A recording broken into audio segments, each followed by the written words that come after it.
Hello students, welcome back to Diya coaching classes. आज हम 22 जुलाई 2026 के मोस्ट इंपॉर्टेंट करंट अफेयर्स को कवर करेंगे।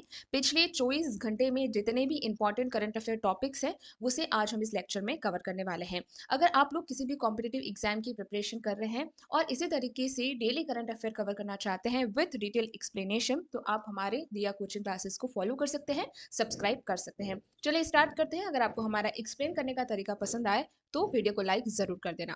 फर्स्ट क्वेश्चन है, भारतीय संविधान के किस अनुच्छेद के तहत निवारक निरोध, जिसे इंग्लिश में प्रिवेंटिव डिटेंशन कहते हैं, के तहत हिरासत में लिए गए व्यक्ति को कानूनी प्रक्रियात्मक सुरक्षा प्रदान की जाती है? फिर से क्वेश्चन पढ़ रही हूँ, ध्यान से पढ़ना, ये बहुत इंपॉर्टेंट क्वेश्चन है। ये आर्टिकल आपका आ सकता है। भारतीय संविधान के कौन से अनुच्छेद के तहत प्रिवेंटिव डिटेंशन के तहत हिरासत में लिए गए व्यक्ति को कानूनी प्रक्रियात्मक सुरक्षा प्रदान की जाती है? तो अनुच्छेद 22 के तहत उसे सुरक्षा प्रदान की जाती है। ऑप्शन सी यहाँ पर बिल्कुल करेक्ट हो जाएगा। करंट अफेयर में क्या है, देखिए, हाईकोर्ट ने हाल ही में एक महत्वपूर्ण फैसले में कहा कि निवारक निरोध यानी प्रिवेंटिव डिटेंशन में रखे गए व्यक्ति के आवेदन यानी रिप्रेजेंटेशन में देरी करना आर्टिकल 22 का सीधा उल्लंघन है। अदालत ने यह स्पष्ट किया कि बिना कानूनी समीक्षा के किसी व्यक्ति को लंबे समय तक हिरासत में रखना उसके मौलिक अधिकारों का हनन है और सरकार को समय सीमा पर कड़ाई से पालन करना होगा। यह फैसला राज्य प्रशासन द्वारा डिटेंशन ऑर्डर के मामलों में प्रक्रियात्मक लापरवाही और ढिलाई पर रोक लगाने के उद्देश्य से जारी किया गया है। अब इसे हम समझते हैं सारी चीजें। देखिए, दो प्रकार की हिरासतें होती हैं भारतीय कानून में। दो तरह की हिरासत होती है, एक तो पुनिटिव यानी दंडात्मक, जिसमें अपराध करने के बाद सजा दी जाती है, और दूसरा होता है प्रिवेंटिव यानी निवारक, किसी अपराध को रोकने के लिए किसी व्यक्ति को हिरासत में लेना। अब यहाँ पर एडवाइजरी बोर्ड का क्या काम होता है? अनुच्छेद 22 क्लॉज 4 के तहत यदि किसी व्यक्ति को 3 महीने से अधिक समय के लिए प्रिवेंटिव डिटेंशन में रखना है तो उसके लिए हाई कोर्ट की जजों वाले सलाहकार बोर्ड यानी जो एडवाइजरी बोर्ड है उससे मंजूरी लेना अनिवार्य है। फिर यहाँ पर एक एक्सेप्शन है, अपवाद है, कि अनुच्छेद 22 की सुरक्षात्मक अधिकार विदेशी शत्रुओं यानी एनिमी एलियंस और प्रिवेंटिव डिटेंशन के तहत गिरफ्तार किए गए व्यक्ति पर पूरी तरह लागू नहीं होता है। तो जब भी आपको स्टेटमेंट्स दिए जाएंगे तो आपको ये एक्सेप्शनल याद रखने हैं। संसद की क्या शक्ति है इसमें? केवल संसद के पास ही रक्षा, विदेश मामले और भारत की सुरक्षा से जुड़े मुद्दों पर प्रिवेंटिव डिटेंशन कानून बनाने की विशेष शक्ति प्राप्त है। अब यहाँ पर एक केस हुआ था, एक ये गोपालन केस 1950। यह केस प्रिवेंटिव डिटेंशन एक्ट 1950 से संबंधित था, जिसमें सुप्रीम कोर्ट ने अनुच्छेद 22 के तहत प्रक्रियात्मक सुरक्षा पर विस्तार व्याख्या दी थी। तो आपको हमेशा याद रखना है कि कौन से केस के तहत सुप्रीम कोर्ट ने व्याख्या दी थी। तो एक ये गोपालन केस 1950 के तहत। लेकिन यहाँ पर 44वें संशोधन के अंदर क्या हुआ था? 44वें संशोधन जब हुआ था 1978 के अंदर में, तो बिना सलाहकार बोर्ड की हिरासत की सीमा 3 महीने से घटाकर 2 महीने का प्रावधान करना था। हालांकि यह हिस्सा पूरी तरह लागू नहीं हुआ, अभी भी हमारे मूल संविधान में 3 महीने का ही है, लेकिन वहां पर किया जा रहा था संशोधन के अंदर, लेकिन वो हुआ नहीं है, ये याद रखना है आपको। ठीक है, चलिए नेक्स्ट हमारे करंट अफेयर क्या है।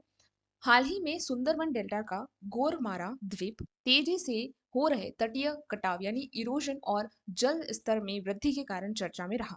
यह किस राज्य में स्थित है? अब ये क्वेश्चन बहुत इंपॉर्टेंट है। अगर गोरमारा द्वीप अगर करंट अफेयर में है तो आपको इसके बारे में सारी चीजें होनी चाहिए याद। अब ये कौन से राज्य में स्थित है? तो ये वेस्ट बंगाल में है, क्योंकि आप सुंदरबन डेल्टा कहाँ पर आपको पता है। तो ऑप्शन भी आपका यहाँ पर करेक्ट हो जाएगा, पश्चिम बंगाल। अब देखिए, national institute of oceanography NIO की सैटेलाइट रिपोर्ट में चेतावनी दी गई कि सुंदरबन का गोरमारा द्वीप तेजी से समुद्र में समा रहा है और भूमिगत यानी लैंड सब्सिडेंस हो रही है। अब यहाँ पर कोस्टल इरोजन का खतरा इतना बढ़ गया है कि स्थानीय प्रशासन को लगभग 200 से अधिक परिवारों को सुरक्षित स्थानों पर रीलोकेटेड करना पड़ा है। विशेषज्ञों के अनुसार जलवायु परिवर्तन यानी जो हमारा क्लाइमेट चेंज हो रहा है, बंगाल की खाड़ी में बार बार जो साइक्लोन्स आ रहे हैं, उसके कारण इस द्वीप पर कई सारा क्या हुआ है, इरोजन हुआ है, जिसकी वजह से ये आधा रह गया है। ठीक है, जो था उससे अब ये पूरा आधा हो चुका है। अब इसके बारे में हम समझते हैं डेल्टा का निर्माण कैसा होता है। देखो, सुंदरबन डेल्टा जो है दुनिया का सबसे बड़ा डेल्टा है, जो मुख्य रूप से गंगा, ब्रह्मपुत्र और मेघना नदियों के सेंडिमेंट से बना हुआ है। यानी जो नदियां सेंडिमेंट्स लाके वहां पर क्या करती है, डिपोजिट करती है, उससे वो डेल्टा बना है। इसके बाद मैंग्रोव वन क्या होते हैं? सुंदरबन में दुनिया के सबसे बड़े मैंग्रोव यानी सदाबहार तटीय वन पाए जाते हैं, जो तटीय इलाकों को सुनामी और चक्रवात से प्राकृतिक सुरक्षा प्रदान करते हैं। यहाँ पर इंपॉर्टेंट है रॉयल बंगाल टाइगर। यह इलाका रॉयल बंगाल टाइगर का प्राकृतिक आवास है और जल स्थल दोनों में रहने वाले बाघों के लिए पूरी दुनिया में जाना जाता है। यूनेस्को धरोहर 1987 देखिए, सुंदर नेशनल पार्क को 1987 में यूनेस्को वर्ल्ड हेरिटेज साइट घोषित किया था। इसके बाद सुंदरबन जो है वेटलैंड्स को भारत की सबसे बड़ी रामसर साइट के रूप में मान्यता प्राप्त है। इस जंगल का नाम यहाँ बहुतायत में पाए जाने वाले सुंदरी नामक मैंग्रोव पेड़ के नाम पर पड़ा है, क्योंकि यहाँ पर सबसे ज्यादा सुंदरी नाम के पेड़ हैं, इसकी वजह से इसका नाम सुंदरबन पड़ा है। नेक्स्ट क्वेश्चन है, राजस्थान में राज्य पक्षी ग्रेट इंडियन बस्टर्ड, जिसे वहाँ की लोकल लैंग्वेज में गोडावन कहा जाता है, की सुरक्षा के लिए पर्यावरण मंत्रालय ने बिजली लाइनों के अंडरग्राउंड करने के निर्देश दिए हैं। इसका आईयूसीएन स्टेटस क्या है? अब क्योंकि ग्रेट इंडियन बस्टर्ड जो है वो करंट अफेयर में लगातार है, तो आपको ये बताना है क्वेश्चन में कि आईयूसीएन स्टेटस क्या है इस पक्षी का। तो इसका जो आईयूसीएन जो है वो क्रिटिकली इंजेंडर है, ऑप्शन बी अति संकटग्रस्त। देखिए, पर्यावरण मंत्रालय ने राजस्थान और गुजरात के घास के मैदान में ओवरहेड हाई स्टेशन मतलब टेंशन बिजली जो लाइनें हैं को जमीन के नीचे करने के लिए नई गाइडलाइंस जारी की हैं। यह कदम भारी भरकम शरीर वाले घोड़ावन पक्षियों को हाई टेंशन तारों से टकराकर होने वाली मौतों से बचाने के लिए सुप्रीम कोर्ट ने आदेशों के अनुपालन में उठाया गया है। इन कॉरिडोर में बिजली लाइन पर बर्ड ड्राइवर लगाने का है ना, बर्ड डाइवर्टर लगाने का काम भी तेजी से किया जा रहा है, ताकि दूर से पक्षियों को तारों का पता चल सके। देखिए, आईयूसीएन क्या है? आईयूसीएन की रेड लिस्ट में क्रिटिकली इंजेंडर श्रेणी में जो ग्रेट इंडियन बस्टर है वो शामिल है। इसे भारत की वन्यजीव संरक्षण अधिनियम 1972 की अनुसूची 1, अब क्वेश्चन ये भी पूछ सकता है कि कौन से शेड्यूल में है, तो ये शेड्यूल 1 में यानी उच्चतम यहाँ पर उसको कानूनी सुरक्षा प्राप्त है। अब राजस्थान का ये राज्य पक्षी है। गोडावन को वर्ष 1981 में राजस्थान का राज्य पक्षी घोषित किया गया था। मुख्य आवास ये कहाँ पर रहते हैं? तो ये मुख्य रूप से जो राष्ट्रीय मरु उद्यान है, डेजर्ट नेशनल पार्क जैसलमेर के सूक्ष्म घास के मैदानों में ये पाए जाते हैं। प्रजनन क्षेत्र, राजस्थान के अलावा इसके कुछ छोटे समूह गुजरात, महाराष्ट्र, कर्नाटक के सूक्ष्म इलाकों में भी पाए जाते हैं। प्रोजेक्ट बस्टर्ड क्या है? देखिए, राजस्थान सरकार ने इसके संरक्षण और कृत्रिम प्रजनन यानी कैप्टिव ब्रीडिंग के लिए प्रोजेक्ट ग्रेट इंडियन बस्टर्ड भी शुरू की थी। अब अगला प्रश्न हमारा है कि भारतीय रिजर्व बैंक आरबीआई ने inter bank call money market के लिए डिजिटल रुपया होलसेल का नया प्रोसेसिंग सिस्टम लाइव किया है।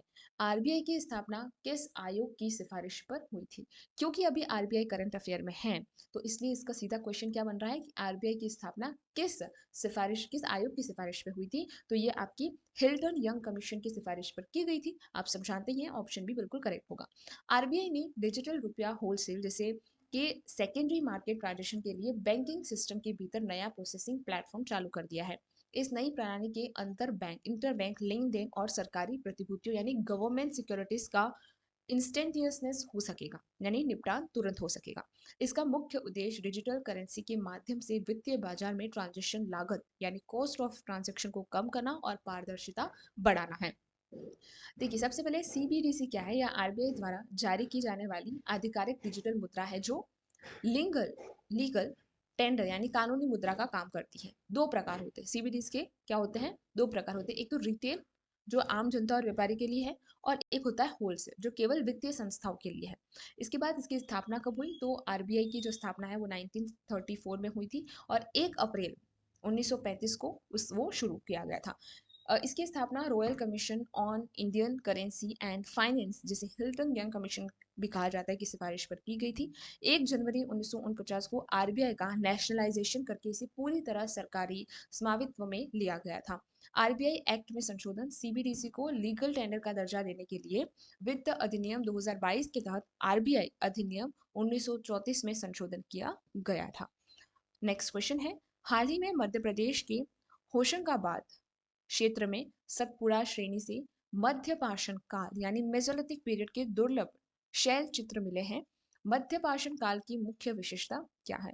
तो मध्य पाषाण काल की मुख्य विशेषता है कि वहां पर हमें सूक्ष्म पाषाण औजार यानी माइक्रोलिथ्स और पशुपालन की शुरुआत मिलती है। ठीक है, ऑप्शन भी आपका यहाँ पर करेक्ट हो जाएगा कि मध्य पाषाण काल की मुख्य विशेषता ये है कि वहां पर हमें microliths and beginning of animal domestication मिलता है, यानी ये जो मेसोलिथिक पीरियड है उसी टाइम पे ये हमारा जो एनिमल डोमेस्टिकेशन है वो शुरू हुआ था। अब देखिए क्या करंट अफेयर में है। ASI, जैसे हमें भारतीय पुरातत्व सर्वेक्षण बोलते हैं, को मध्य प्रदेश के होशंगाबाद यानी नर्मदापुरम भी जैसे बोलते हैं इलाके में सतपुड़ा के पहाड़ियों से लाल गेरू हेमेटाइट से बने दुर्लभ शैल चित्र मिले हैं। कार्बन डेटिंग और विश्लेषण के अनुसार ये चित्र लगभग 8000 ईसा पूर्व BC के हैं, जो मध्यपाषाण कालीन मानव जीवन को दर्शाता है। इन गुफा चित्रों में शिकार के दृश्यों के साथ साथ शुरुआती पशुपालन यानी एनिमल हर्डिंग और गोल चट्टाने गुट्टों के प्रमाण भी मिले हैं। इसके बारे में देखते हैं। सबसे पहले तो माइक्रोलिथ्स क्या होते हैं। मध्यपाषाण काल की पहचान उनके बहुत छोटे नुकीले और ज्यामितीय आकार के पत्थर के औजार को क्या बोलते हैं, माइक्रोलिथ्स बोलते हैं, जो कि 1 से 5 सेमी के होते हैं। भारत में मध्यपाषाण काल में पशुपालन के सबसे पुराने साक्ष्य जो है, मतलब एविडेंस जो है, वो आदमगढ़ मध्य प्रदेश और बागोर राजस्थान से मिले हैं। वहीं भोपाल के पास स्थित भीमबेटका की गुफाएं भी इस काल के शैल चित्र यानी रॉक आर्ट के लिए पूरी दुनिया में प्रसिद्ध हैं। मेसोलिथिक, पैलियोलिथिक और नियोलिथिक के बीच का संक्रमण काल माना जाता है, यानी जो पैलियोलिथिक है वो सबसे फर्स्ट है और नियोलिथिक सबसे लास्ट है, और इन दोनों के बीच में एक जो ट्रांजिशन पीरियड है उसको मेसोलिथिक पीरियड कहा जाता है। इस काल में मानव ने केवल शिकार करने के बजाय धीरे धीरे खाद्य पदार्थों को इकट्ठा करने और जानवरों को पालने की और कदम बढ़ाया था। होशंगाबाद स्थित आदमगढ़ अपने प्री हिस्टोरिक और शैल चित्र और पत्थरों के औजार की खोज के लिए जाना जाता है। क्वेश्चन नंबर 6 है, चिलिका लेक में एक नए आक्रामक जलीय खरपतवार इन्वेसिव वीड्स के फैलने के इसकी पारिस्थितिक तंत्र पर खतरा मंडरा रहा है। यह जल किस प्रकार की आर्द्रभूमि है? तो ये किस प्रकार की आर्द्रभूमि, ये एक बेल्किश वाटर लगून है। ऑप्शन बी, एशिया की सबसे बड़ी खारे पानी की लगून है ये, ठीक है। अब देखिए, चिलिका डेवलपमेंट अथॉरिटी ने झील के उत्तरी हिस्से में एक नए आक्रामक खरपतवार के तेजी से फैलने पर रिसर्च रिपोर्ट जारी की है। यह बाहरी खरपतवार झील की प्राकृतिक समुद्री घास यानी सी ग्रासेस को नष्ट कर रही है, जिससे स्थानीय मछलियों के प्रजनन और प्रवासी पक्षियों के भोजन पर संकट आ गया है। अथॉरिटी ने दलदली वनस्पति तंत्र को बचाने के लिए बड़े पैमाने पर डी विडिंग का अभियान चालू करने का निर्णय लिया है। समझते हैं। भौगोलिक स्थिति देखते हैं सबसे पहले, क्योंकि ये करंट अफेयर में है तो यहाँ से क्वेश्चन बनेगा। चिलिका झील जो है ओडिशा राज्य में बंगाल की खाड़ी के तट पर स्थित एशिया की सबसे बड़ी खारे पानी की लगून यानी ब्रैकिश वाटर लगून है। वर्ष 1981 में चिलिका झील को और राजस्थान के केवलादेव राष्ट्रीय उद्यान को भारत के पहले रामसर स्थल के रूप में चुना गया था। गाद यानी सिल्टेशन जमने के कारण इसे 1993 में मॉन्ट्रो रिकॉर्ड में डाला गया था, लेकिन बेहतर प्रबंधन के लिए 2002 में इसे संकटग्रस्त सूची से बाहर निकाला गया था। चिलिका झील दुर्लभ इरावदी डॉल्फिन का एक प्रमुख निवास है, जो कि बहुत ही इंपॉर्टेंट क्वेश्चन है। इसके बाद झील के बीच स्थित नालबान द्वीप को पक्षी अभ्यारण्य घोषित किया गया है, जहां हर साल लाखों प्रवासी पक्षी आते हैं। अब दया नदी बहुत ही इंपॉर्टेंट है इसमें। चिलिका में पानी का मुख्य स्रोत दया नदी और उसकी सहायक नदियों का है, तो आपको ये याद रखना, ये क्वेश्चन पूछा जा सकता है। इस तरीके से घुमा फिरा के क्वेश्चन हमेशा पूछे जाते हैं। नेक्स्ट क्वेश्चन है, कपड़ा मंत्रालय ने पारंपरिक बुनकरों को सीधे बाजार से जोड़ने के लिए समर्थ योजना का डैशबोर्ड अपग्रेड किया है। इस योजना का मुख्य उद्देश्य क्या है? तो इस योजना का मुख्य उद्देश्य वस्त्र क्षेत्र में कौशल विकास और क्षमता निर्माण, skill development and capacity building in the textile sector.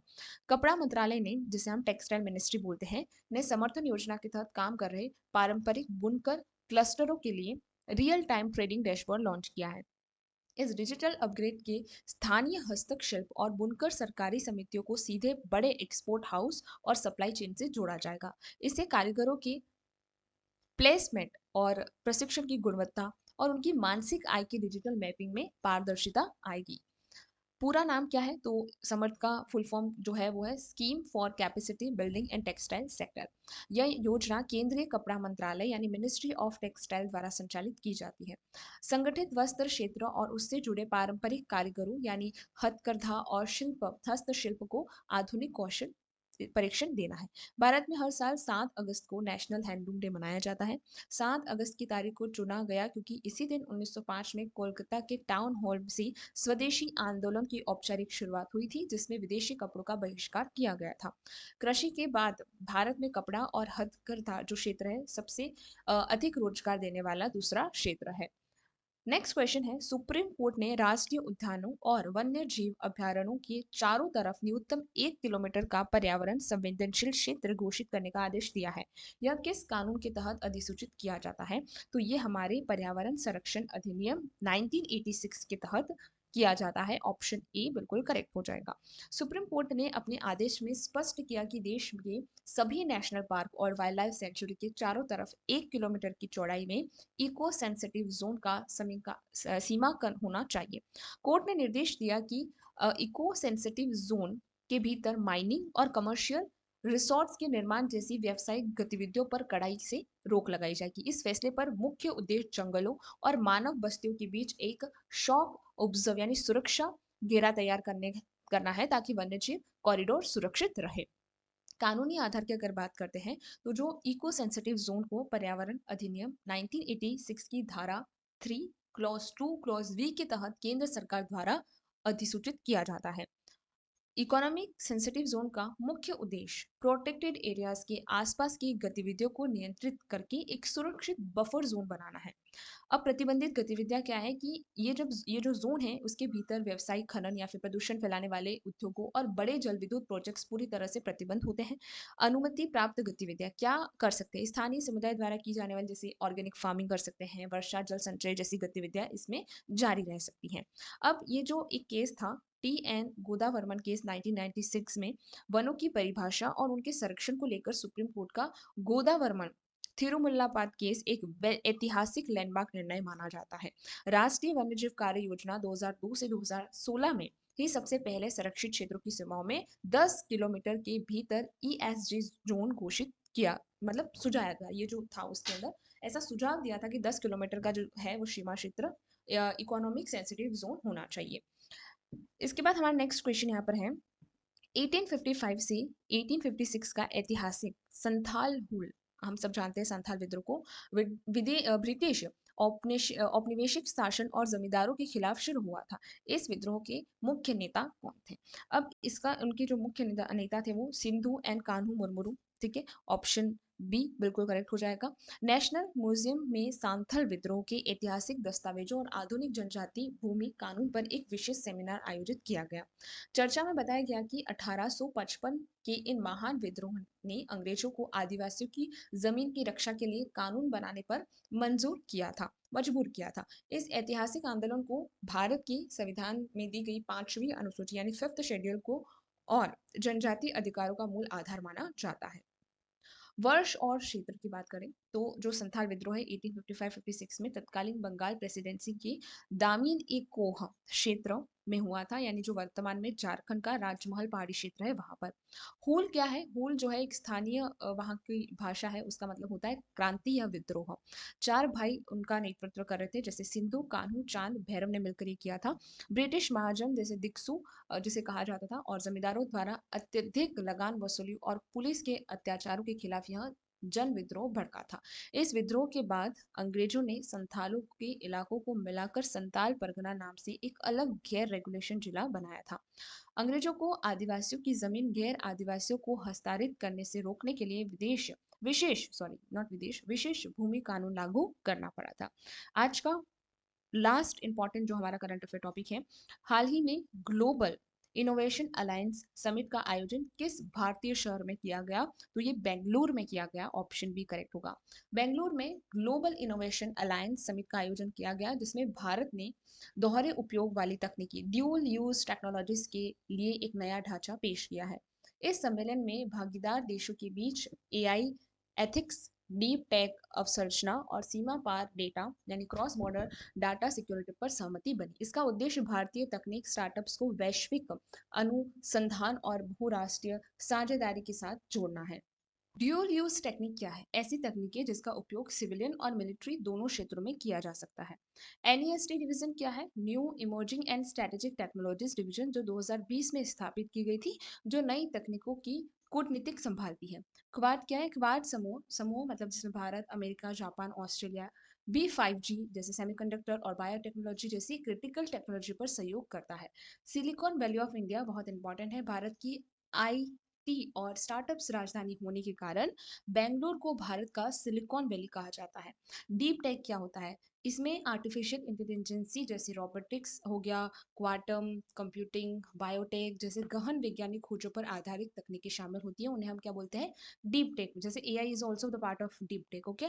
Science and technology policy Bharat सरकार की राष्ट्रीय विज्ञान प्रौद्योगिकी और नवचार नीति STIP का लक्ष्य देश को वैश्विक अनुसंधान में अग्रणी बनाना है। आई होप आज की 10 टॉप क्वेश्चंस आपको अच्छे लगेंगे, क्योंकि बहुत इंपॉर्टेंट क्वेश्चंस थे। आप खुद देख सकते हैं कि अगर जो करंट अफेयर में चीज़ है तो उससे रिलेटेड क्वेश्चन बनते ही बनते हैं, और हर क्वेश्चन जो है वो करंट अफेयर में है, और उस पर हमने एक बहुत शानदार क्वेश्चंस बना के आपके सामने रखा है, और साथ में उसका स्टेटिक जीके भी हमने आपके सामने रखा है, और साथ में करंट फैक्ट को भी यहाँ पर आपके साथ हमने शेयर किया है, जो कि आपको एक करंट अफेयर टॉपिक की पूरी क्लैरिटी देता है। इसी तरीके से अगर आप लोग एक परफेक्ट पैटर्न के अंदर करंट अफेयर कवर करना चाहते हैं तो आप हमारे चैनल को फॉलो कर सकते हैं। आज हम यहीं पे समाप्त करते हैं। Thank you very much.